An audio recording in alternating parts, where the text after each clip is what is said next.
안녕하세요. 미국 LA에서 내과 전문의와 신장내과 분과 전문의로 활동하고 있는 닥터 조동혁입니다.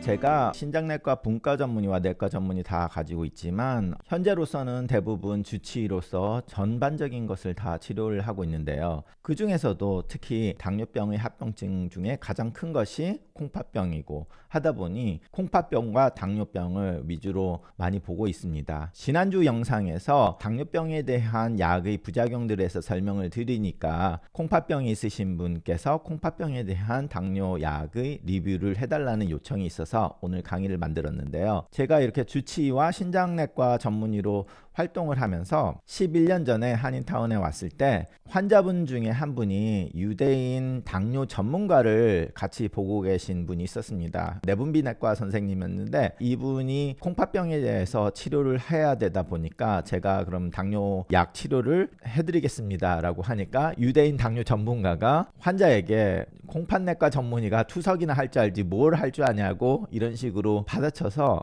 그러면 그분한테 관리를 하세요 라고 했다가 콩팥병이 점점 악화되면서 너무 당뇨가 저혈당과 고혈당을 왔다 갔다 하다 보니까 당뇨 전문이라고 하시는 내분비내과 전문의 유대인 의사 선생님이 자기는 더 이상 조절 못하니까 그럼 콩팥내과 전문의한테 가라 해서 다시 돌아오신 분이 있었습니다. 콩팥이 망가지거나 특이한 콩팥병이 있을 때에는 우리가 콩팥병을 치료하기 위해서 혈당이 굉장히 올라가는 약을 쓰게 되기도 하고요. 아니면은 콩팥이 망가지면서 혈당 조절에 대한 변화가 오기 때문에 그것 때문에 또 저혈당이 빠지는 그런 복잡한 문제들이 생기다 보니까 일반인들의 당뇨 치료를 계속하다 보면 환자가 저혈당과 고혈당을 왔다 갔다 하시는 분들이 꽤 많아지게 됩니다. 그런데 내과 전문의 선생님들조차도 대부분 콩팥내과 전문의들이 투석만 하시는 분들도 꽤 많다 보니까 그 중간에 붕 떠서 당뇨 조절이 안 되는 분들이 꽤 많이 있습니다. 그래서 13년 전에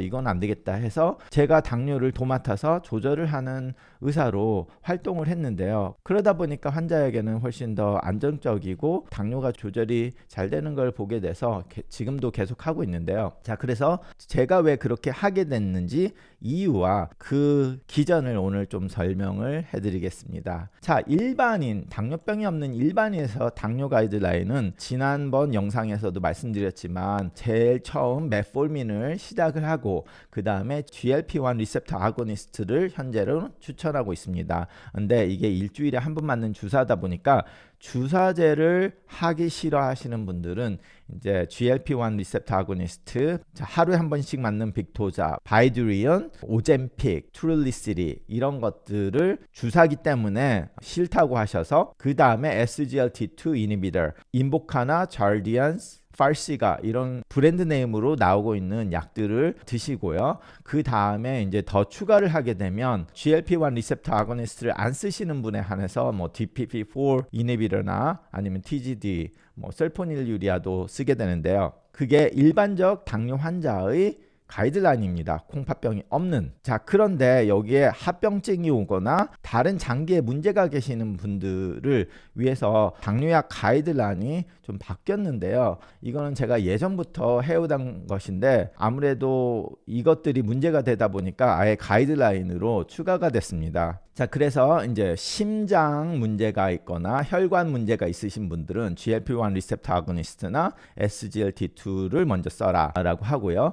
Heart failure가 있으신 분들은 SGLT2 이니비터를 먼저 쓰라는 것은 벌써 한 7, 8년 전에 이제 잘디안스의 임상 실험이 첫 번째로 나오면서 심장내과에서 강력하게 추천을 하는 약이 됐고, 그리고 콩팥병이 있으신 분들도 SGLT2 이니비터나 아니면 GLP-1 리셉터 아고니스트를 써라 라고 하는 게 이제 현재 가이드라인입니다. 그래서 심혈관 질환과 스트로크, 이렇게 뇌졸중이 있으신 분들도 똑같은 GLP-1 리셉터 아고니스트나 피오글리타존을 쓰게 되는데요. 그런데 이 부분에서 굉장히 많은 것이 겹치는 게 콩팥병도 혈관에 문제가 되는 경우가 많고 심장 문제와 우열성 심부전 그리고 뇌졸중은 이 세 가지는 완전히 혈관의 문제죠. 콩팥병도 혈관의 문제 플러스 다른 문제들이 겹쳐서 콩팥병은 조금 더 복잡한 기전이 깔려 있습니다. 그래서 약이 조절이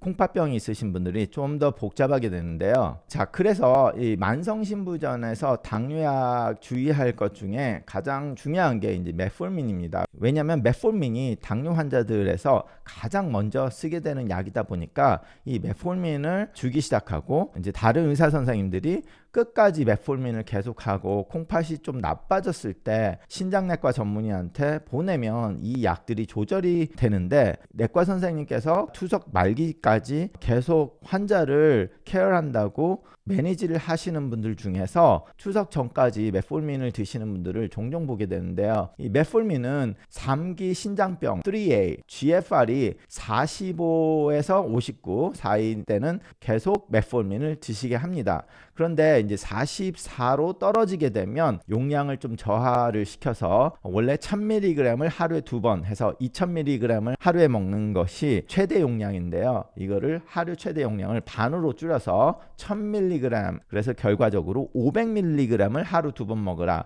이런 식으로 줄이게 됩니다. 그런데 콩팥병이 더 심해져서 GFR이 30 이하로 될 때는 중지를 해야 됩니다. 중지하지 않았을 때는 락틱 애시도시스가 심하게 올 수도 있고, 특히 CT를 찍을 때 조혈제를 같이 줬을 때는 환자가 사망을 할 정도로 심한 문제가 생길 수도 있기 때문에 이 메폴민은 만성신부전이 있으신 분들한테서 용량 저하를 하고 3기 후반대에 가면 신장기능 추적 검사를 꼭 하면서 주셔야 되는데, 간혹가다 어떤 선생님들은 메폴민 주고 GFR이 30대에서 40대 정도가 됐는데도 신장기능 검사를 주기적으로 하지 않고 약을 드리는 분들을 가끔 봤습니다. 이거는 워낙 많이 알려졌기 때문에 웬만한 내과 선생님들은 다 이거를 아시는데, 그래도 모든 의사분들이 그런 업데이트를 안 하시니까, 특히 당뇨를 중점적으로 안 하시고 계속 업데이트를 안 하시는 분들 중에서 이게 미스가 되는 그런 좀 문제들을 좀 보고요. 그래도 대부분은 이거는 지켜지고 있는데, 그런데 더 많이 보게 되는 거는 콩팥병인데 설포닐유리아에 대해서 문제점을 교정을 하시지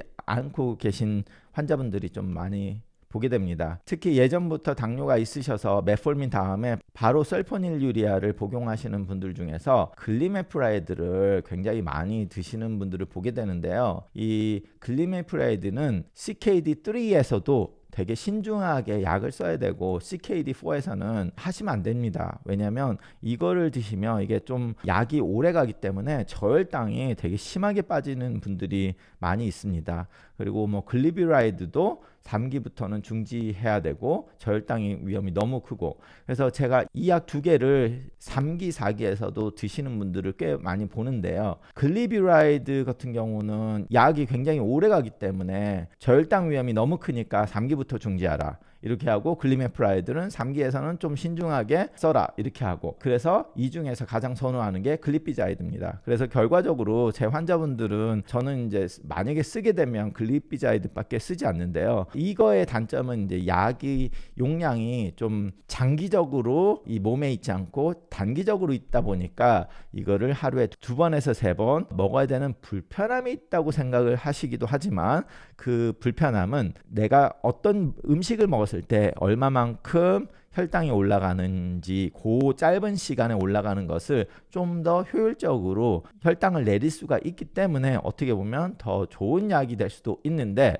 이거는 정확하게 이걸 이해하고 쓰면은 좋은 약이지만 잘못 쓰면은 저혈당을 빠뜨리는 약이 되겠죠. 그래서 그 중에서 가장 선호되는 게 글리피자이드고, 이것도 이제 4기부터는 좀 신중하게 써야 됩니다. 그 이유는 콩팥병이 진행이 되면서 이 인슐린의 민감도가 좀 올라가고 약의 대사가 줄어들기 때문에 같은 용량의 약을 쓰게 되면 저혈당이 훨씬 많이 빠지게 됩니다. 그래서 드라마틱하게 변화되는 환자분들 중에 굉장히 많은 약을 먹었는데 투석을 하면서 약을 다 끊었는데도 당뇨가 조절이 잘 된다고 하는 분들이 있을 정도로 콩팥병이 진행이 되면서 오히려 당뇨 수치는 좋아지는 이유가 이런 인슐린의 민감도가 좀 더 올라가고 약이 오래 지탱되니까 그러는데, 그 약을 조절하지 않았을 때는 결국은 환자는 저혈당이 빠지게 된다는 거죠. 그러다 보니까 이 저혈당이 무서워서 먹는 거를 더 많이 먹는 분들을 많이 보게 되는데요. 그러면 결과적으로 똑같이 했어도 콩팥병이 진행되면서 당뇨가 좀 더 잘 조절이 돼야 되는 사람들이 오히려 당이 더 안 좋아지는 경우를 야기를 하게 되는 이유가 환자가 저혈당에 빠지면서 그 저혈당이 두려워서 더 많이 먹게 되는 현상을 일으키면서 결과적으로 환자가 산으로 간다는 거죠. 그래서 이 다이내믹을 이해를 해서 약을 조절을 해줘야 되는데, 그러니까 오히려 고혈당이 있으신 분들이 저한테 와서 약을 줄이는 경우들을 많이 겪게 됩니다. 왜냐하면 고혈당이 있게 된 이유가 자기가 저혈당을 피하려고 마구 먹었으니 약을 줄여주고 먹는 걸 줄이게 되면 약을 줄였는데도 불구하고 당뇨는 훨씬 잘 조절이 되는 거죠. 자, 그리고 신부전에서 DPP 차단제 제뉴비아와 트라젠타 약이 있는데요. 트라젠타가 좀 더 선호하고요. 만성신부전 3기, 4기 그리고 투석할 때까지 용량을 저하할 필요가 없는데, 제뉴비아 같은 경우는 CKD3 3기 만성신부전부터 용량을 100mg에서 50mg으로 저하를 시키고 CKD4 정도 됐을 때는 25mg까지 저하를 하는 것을 좀 추천을 하고 있습니다. 그리고 주사제 GLP-1 리셉터 아고니스트, 오젬픽, 빅토자, 트룰리시디, 바이에타. 예전에 제가 바이에타를 한참 조금 쓸 때가 있었는데, 이게 콩팥이 문제가 없으신 분들한테는 괜찮은데 콩팥에 배설이 되다 보니까 GFR이 30 이하 됐을 때는 사용을 하시면 안 됩니다. 저 같은 경우는 보험 때문에 이 약이 커버된다 그럼 하다가 콩팥이 문제가 있으면 다른 약으로 갈아타야 되는데, 요즘은 보험 커버가 문제가 없다 보니까 처음부터 뭐 트룰리시디나 오젬픽을 선호를 해서 약을 하게 되는데요. 아무래도 오젬픽이 좀 더 효율도 낮고 부작용도 적다 보니까 CKD3와 4에서 사용 가능한 걸로 벌써 FDA 허락도 받았고 안전하기 때문에 오젬픽을 좀 더 선호를 하게 됩니다. 그런데 이제 매일마다 찍어야 되는 불편하지만 제일 먼저 나왔던 빅토자와 그리고 일주일에 한 번 맞는 트룰리시디도 좋기는 한데, 4기 신부전을 넘어가면서 이제 위장 관련해서 뭐 속이 더부룩하거나 설사를 하거나 미식거리고 토하거나 이런 위장 관련 부작용이 좀 더 많이 일어나기 때문에, 위장 관련 부작용이 일어나면 약을 줄이거나 아니면 오젬픽으로 바꾸는 그런 일을 해야 되기 때문에 아무래도 이 약을 좀 더 선호를 하게 됩니다. 자, 그리고 신부전에서 TGD 약에 대해서는 이제 피오글리타존, 브랜드네임으로는 악토스라고 해서 나오는 약인데요. 이 3기와 4기 신부전에서도 사용 가능은 한데 부종을 야기하는 게 가장 큰 부작용 중에 하나거든요. 그렇기 때문에 이게 우려성 신부전 환자 있으신 분들한테서는 그나마나도 부종이 일어나는데 이 약을 먹으면서 더 문제가 있기 때문에 heart failure가 있으신 분들은 조심하라고는 썼지만 아예 안 쓰는 게 낫다고 생각을 하고, 이렇게 우려성 신부전이 있으신 분들한테는 저는 쓰지는 않고 있고요. 그런데 아무래도 일반 내분비내과 선생님들한테서는 이 액토스를 많이 쓰게 됩니다. 왜냐하면 우려성 신부전 정도로 문제가 있고 콩팥이 문제가 있는 굉장히 복잡한 환자들에서는 벌써 이런 환자들이 콩팥내과 전문의한테 트랜스퍼가 되면서, 저 같은 경우는 제가 당뇨를 다 조절을 하기 때문에 그분들은 이런 문제 있는 환자를 보는 것보다 일반 당뇨인들을 많이 보다 보니까 액토스를 많이 쓰기도 하고, 그런데 부종이 있을 때는 특히 이 약을 끊는 것을 추천을 하고 있습니다. 자, 그런데 이 콩팥병이 점점 심해져서 말기 콩팥병으로 가면은 어떻게 당뇨약이 바뀌어야 되냐라고 했을 때 벌써 메폴민은 쓸 수가 없고, 설포닐유리아, 글리피자이드, 글리비라이드, 글리메프라이드 이런 약도 쓸 수가 없고, 기껏 해봤자 글리피자이드를 써야 될 상황이 있기는 한데 저혈당이 빠져서 굉장히 위험할 수도 있기 때문에 결과적으로 이런 환자분들한테는 인슐린이 가장 선호되는 치료제입니다. 이 당뇨 환자가 콩팥병이 있으면 인슐린이 콩팥에서 분해가 되기 때문에 같은 약을 쓰더라도 콩팥병이 진행되면 같은 용량에서 환자가 저혈당이 빠지는데, 일반 내과나 다른 당뇨 전문가라고 하더라도 그런 분들을 보기 전에 환자는 저혈당이 벌써 몇 번을 빠지다 보니까 환자가 알아서 탄수화물을 더 많이 먹고, 그러다 보니까 조절이 안 돼서 제가 당뇨를 좀 더 전문적으로 치료를 하게 된 이유인데요. 이 같은 인슐린을 써도 콩팥병이 있을 때는 이 인슐린이 더 오래 작용도 하고, 그리고 인슐린에 대한 감수성이 증가가 되고, 그래서 이렇게 용량을 줄이고 혈당 체크도 훨씬 더 자주 해야 되는 그런 일들이 있습니다. 그래서 일반 당뇨 환자보다 좀 더 신경을 써서 관리를 해야 되는 분들이 이런 분들이고요. 자, 그런데 이렇게 신경을 쓴다는 거는 결과적으로 뭐냐면 환자랑 이야기를 해야 되는 거죠. 왜냐? 콩팥병이 더 진행이 돼서 더 안 좋아지고 있는데 이상하게 혈당은 더 조절이 안 된다면 환자가 뭐를 하고 있다는 얘기죠. 그럼 왜 환자가 뭐를 하는지를 이야기를 통해서 알 수밖에 없습니다. 그럼 그 이야기가 저번에 뭐 저혈당이 몇 번을 빠지고 내가 너무 무서워서 밤 12시에도 초코파이를 먹고 밤 12시에 일어나서 오렌지 주스를 2잔을 먹고 잡니다. 이렇게 생활을 하시다가 저한테 옮기면서 말씀을 해서 이거를 끊고 약을 오히려 줄여서 좋아지시는 분들이 많다 보니까 콩팥병이 나빠지고 있는데 당뇨도 나빠지고 있다면 이런 문제가 있는지를 먼저 물어보면 환자가 그때 말을 해주는데 이 스토리를 물어보지 않을 때는 계속 약만 늘어나게 되죠. 자, 그러면 이렇게 약만 늘어나게 된다면 어떻게 돼요? 환자는 저혈당이 빠지니까 더 먹었는데 그러니까 평균 당화혈색소는 더 안 좋아지고 더 안 좋아지니까 의사는 약을 더 늘리고 그러면 환자는 저혈당 빠지는 일이 더 많아지니까 또 먹는 거를 밤에 12시에 일어나서 먹던 거를 12시에도 일어나고 새벽 2시에도 오렌지 주스를 먹는 그런 안 좋은 치료로 향하게 된다는 겁니다. 아니면 환자가 알아서 이제 약을 먹으라고 줬는데도 안 먹게 되죠. 자, 그러면 의사는 약을 줬는데도 조절이 안 된다 생각하고 이런 약을 먹고 있다 생각하고 그러다 보니까 환자와 의사의 소통에 문제가 생기면 치료가 또 안 되게 됩니다. 그래서 여러분들도 어떤 의사가 약을 주면 그 약의 부작용이 일어났으니 혼자서 끊지 말고 끊더라도 병원에 가셔서 내가 이런 부작용이 있어 저번 주부터 약을 끊었다. 그래서 왔다. 이런 식으로 그대로 말씀을 해줘야지 의사가 거기에 대한 대처를 하게 되죠. 그런데 안타깝게도 이 메커니즘에 대해서 잘 이해를 못하시고 그리고 특히 콩팥내과 전문의는 그냥 투석만 해주는 사람이라고 생각을 하시는 의사 선생님들이 많다 보니까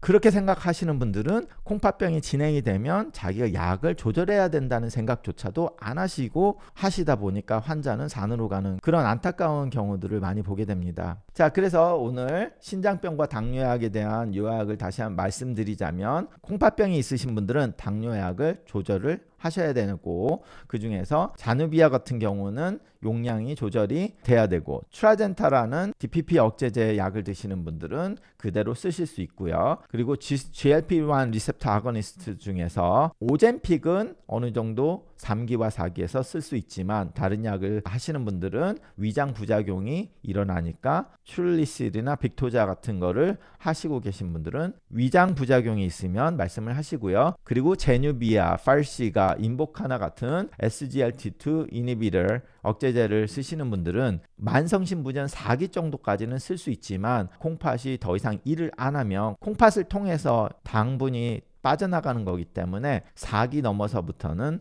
효과가 없기 때문에 더 이상 써도 효과가 없으니까 끊으셔야 되고 메폴민 같은 경우에 가장 흔하게 쓰이는 약인데 이것은 만성신부전 3기 중반을 넘어서부터는 끊으셔야 되고 그 전에는 용량 조절이 필요하다. 그리고 설포닐유리아, 글리피자이드, 글리메프라이드라는 약을 드시는 분들은 용량 조절이 필요하고 되도록이면 글리피자이드가 훨씬 선호되는 약이고 만약에 말기 신부전이신 분들은 이런 약들을 쓰는 것보다 어쩔 수 없이 인슐린을 써서 조절을 하시되 인슐린의 용량이 줄이고 조심해서 써야지 안 그러면 저혈당이 빠질 가능성이 높아진다라는 걸 말씀을 드리고 싶습니다. 자, 좀 전에 말씀드린 만성신부전이나 말기신부전이 되면 인슐린을 썼을 때 똑같은 용량으로 쓴다면 저혈당이 빠질 확률이 높다라고 말씀을 드렸는데 기전을 아시면 그럼 용량을 줄여야 되겠구나라고 이해를 하시는데 이 기전을 모르는